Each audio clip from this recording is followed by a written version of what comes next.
Well, I'll pick up right where I left off, which is it's so important that we have a voice.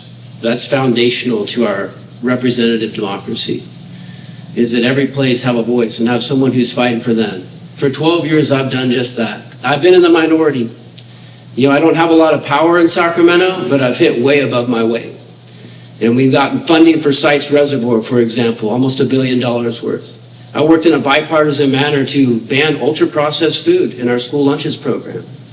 I've worked with farmers to make sure that they can get better results for their products that they get. And I want to get them into our local schools, our local institutions.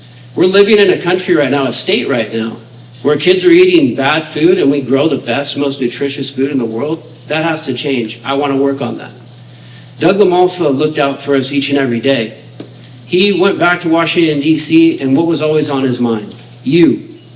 At the end of every State of the Union, he waited till the very end to talk to the president, Republican or Democrat, about this district and about what we need. And one of the biggest things was wildfire prevention and removing the barriers so that we can get those projects done.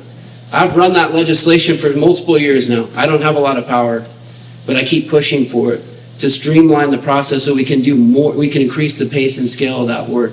It died in Mike McGuire's Senate just last year. We're not getting that. And our wildfire funding just went to last place under his own funding formula.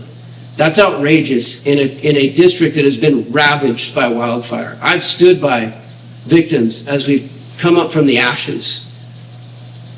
I think of Paradise Mayor Steve Crowder, who couldn't be here tonight, but who fought tooth and nail to help his community come back.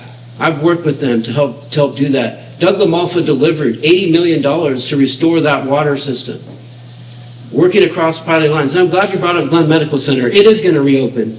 We actually saved it, me and Doug, back in 2015, and we're on our way to doing it again. Doug worked across the aisle with Adam Schiff to get critical access designation back to Glenn Medical Center. And I will work across the aisle. I already am, actually, with Mike Thompson. We got $9 million for peach growers in this district who've been devastated by the Del Monte bankruptcy. I will continue to get things done. You've seen what I've done in the minority. Imagine what I can do when we're in the majority.